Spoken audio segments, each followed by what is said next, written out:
खलिकोट रे आज आसिका लोकसभा आसन पर बीजेपी प्रार्थी घोषणा होइतिबा अनिता शुभदर्शनी एक निर्वाचन रैली रे योगदान देथिले।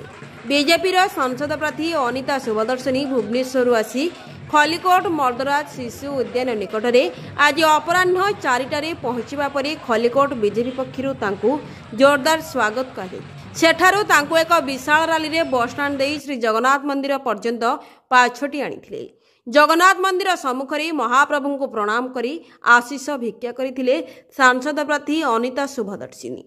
ए निर्वाचन रैली रे घुमुसर जिला बीजेपी साधारण संपादक अनिल कुमार पंडा, आसिका संसदीय क्षेत्र संयोजक यज्ञनारायण दास, जिला युव मोर्चा साधारण संपादक जगन्नाथ भूया, बधी नुआपल्ली सरपंच प्रतिनिधि संजय कुमार जेना, मंडल सभापति पंकज माझी, मिट्टू स्वाई, नगर युव सभापति सौम्यकांत पंडा, प्रहलाद प्रधान समेत बहु बीजेपी कर्मी योगदान देथिले।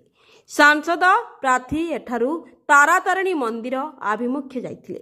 Bureau report Ganjam Times. तो आम प्रथम प्रस्तुत अच्छु बोली बारंबार कही आम रणनीति आम गणमाध्यम आगे प्रकाश करूँ ना, किंतु निश्चित भाव में आम मोदी जी वार्ता नहीं कि तलू जीवु। मोदी लोकप्रियता, मोदी योजना, मोदी जो लोकंर विश्वास, तेणु कौटि ना कौटि लोक ये मन परिवर्तन कले। आगामी दिन में मोदी को तृतीय थर प्रधानमंत्री करने प्रत्येक कार्यकर्ता आम समस्त कार्यकर्ता ये अनिता शुभदर्शिनी पट्टनायक लड़ुनी, ये लड़ुंट नरेंद्र मोदी। तेणु आसिका संसदीय क्षेत्र में नरेंद्र मोदी को भोट देकी नरेंद्र मोदी को तृतीय थर प्रधानमंत्री करने को आम समस्ते पूरा दम रे लागिबू। आ खलिकोटवासी आसिका संसदीय क्षेत्र प्रत्येक भोटर आम उपर विश्वास करेंगे बोली मोर संपूर्ण विश्वास। युव भोटर आखि रही बीजेडी जेहेतु सी भी युव प्रार्थी कर युव प्रार्थी तो निहत भाव कहवा युवकों फोकस अधिकार कि केंद्रीय योजना को युवकों पाखे पहुंचे नहीं तांकर प्रार्थित्व उपरे तांको दल प्रार्थित्व उपरे मोर मत दबा कि टिप्पणी दबाटा हुए तो ठीक हेनी, किंतु से माने गत थर युवक उपरे भरोसा कलेनी एथर कले। तेणु तांको रणनीति तांको जना, किंतु गत थर मो दल मो उपरे विश्वास करथिले, एथर भी विश्वास रखिछि। तेणु मो दल कोठी ना कोठी महिला को सशक्त करबा को चाहूची और युवा शक्ति को आगु को आनिबा को चाहूची।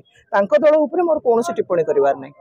कहवा विजय आसानी कि वर्तमान प्रचार मैदान को आगे बोलेले तो आगु बर्तमान आज आम देखुलु खलिकोट आसिका संसदीय क्षेत्र बहु लोक बीजेपी जोग देते तो निहत भाव मिश्रण पर्व चालू रहा ये रही आप प्रचार मैदान को लेबे जो नूतन पीढ़ी को लेकर जो मैंने भी आम दल रे आज योगदान करिसेंती समस्त को बहुत बहुत स्वागत दल तरफ।